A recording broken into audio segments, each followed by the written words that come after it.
অনেকটা কষ্টের পরে তারা একটু সুখের মুখ দেখেছিল। কিন্তু ওই যে লোকের তো অন্যের সুখ সহ্য হয় না, ঠিক সেরকমই ওদের সুখও সহ্য হলো না মানুষের। সত্যি কথা বলতে গেলে কি, মানুষই মানুষের শত্রু। দেখুন, কোনো পশু পাখি কিন্তু মানুষের ক্ষতি করে না, মানুষই ক্ষতি করে সবার, তাই না? মানুষ মানুষকেও ছাড়ে না। ঠিক সেরকমই এক্ষেত্রেও হয়েছিল।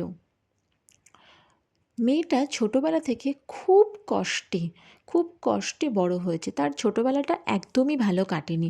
যদিও তার বাবা খুবই অবস্থাপূর্ণ ঘরের ছিল। তার বাবার অবস্থা যথেষ্ট স্বাচ্ছন্দ্য ছিল, সচ্ছলই ছিল, কিন্তু তার বাবাকে অন্য কোনো খারাপ লোকের পরিস্থিতির শিকারের জন্য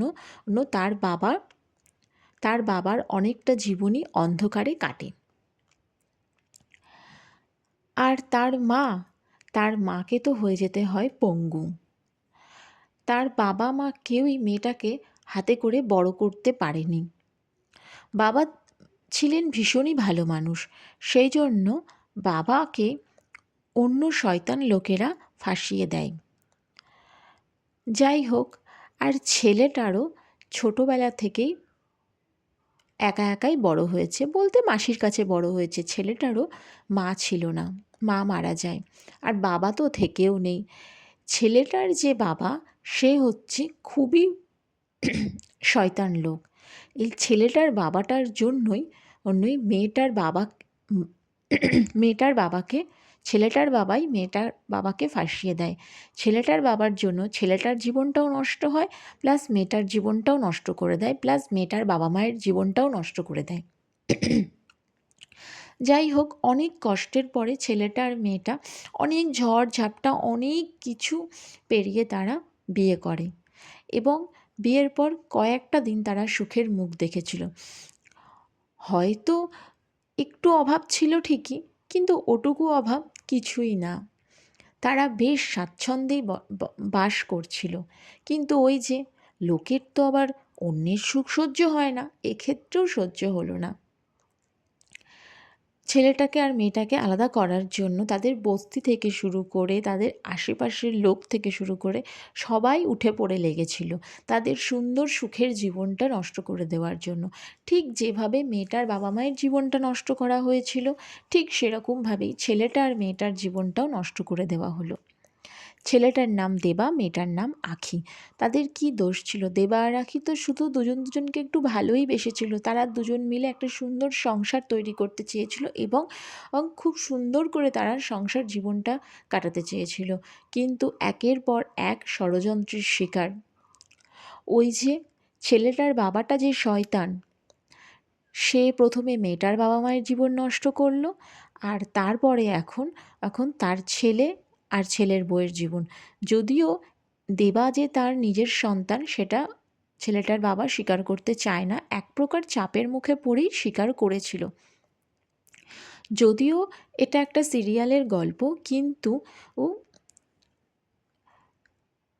বাস্তবের সঙ্গে এর মিল নেই জানি, কিন্তু বাস্তবেও আমাদের আশেপাশে এরকম অনেক মুখোশধারী শয়তান মানুষ আমাদের আশেপাশে ঘুরছে, যারা তোমার সুখ সহ্য করতে পারবে না। তুমি ভালো আছো, তুমি নিজের পয়সায় খাচ্ছ, তুমি নিজের ইনকামের পয়সায় চলছো, সেটা কিন্তু অন্য লোক একদমই সহ্য করতে পারে না। কেন তুমি ভালো থাকবে? কেন তুমি সুখে থাকবে? সে তো সুখে নেই, কেন তাহলে তুমি সুখে থাকবে?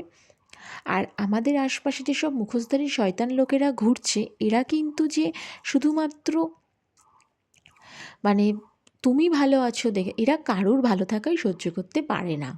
আরে না, সেও কিন্তু ভালো থাকে, কিন্তু সে আবার আবার দুবেলা দুমুঠো খেয়ে একটু ভালোভাবে তা সে আবার এইসবের মুখোশধারী শয়তান লোকেরা তারা এইভাবে ভালো থাকতে পারে না। তাদের একমাত্র ভালো থাকা হচ্ছে তুমি কষ্টে থাকবে, আশপাশের লোকজনরা কষ্টে থাকবে, সেই তাদের কষ্টটা দেখে সে ভালো থাকবে। কিছু মুখোশধারী লোকেরা আছে ঠিক এই রকম। কেন ও ভালো থাকবে না?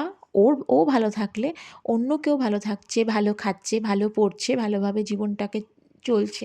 সেরকম চললে পারে আমাদের মুখোশধারী কিছু শয়তান লোকেরা তারা একদমই সহ্য করতে পারে না। তাদের বক্তব্য যে হচ্ছে তুমি খারাপ থাকবে তবে সে ভালো থাকবে। কিন্তু ভালো মানুষেরা সবসময় চায় যে তারা কিন্তু কখনো শয়তান মানুষরাও যে খারাপ থাকুক সেটা কখনোই ভালো মানুষেরা চায় না। ভালো মানুষরা সবসময় চায় যে তার পরম শত্রুও যেন ভালো থাকে দিন শেষে। তাই হয়তো ভগবানও খুব একটা ভালো মানুষের দিক থেকে মুখ ফিরিয়ে থাকতে পারে না। হয়তো সাময়িক সময়ের জন্য ভালো মানুষ যারা তারা কারোর ক্ষতি করে না, তাদের হয়তো সাময়িক সময়ের জন্য অন্য কোনো প্রবলেম হয় ঠিকই, কিন্তু শেষ পর্যন্ত ভগবান ঠিক তাদের সঙ্গেই থাকে এবং শয়তানরা তো ঠিক তাদের কাজের শাস্তি পাবে। ওই দুদিন আগে আর দুদিন পরে এই আর কি। জানি না আখি আর দেবা আবার কবে একসাথে থাকবে, তবে আমি মন থেকে চাই তারা যেন খুব ভালো থাকে এবং তারা যেন খুব তাড়াতাড়ি একসঙ্গে হয়ে যায়। তারা ভালো থাকুক, সুখে থাকুক, এছাড়া আর কিছুই চাই না। আর সুন্দর করে তাদের জীবনটা চলুক। জানি এটা সিরিয়াল, তবুও মনে হয় যেন বাস্তবের সঙ্গে মিল নেই জানি, কিন্তু তবুও ওই আর কি। ভালো থাকুক তোমরা সবাই।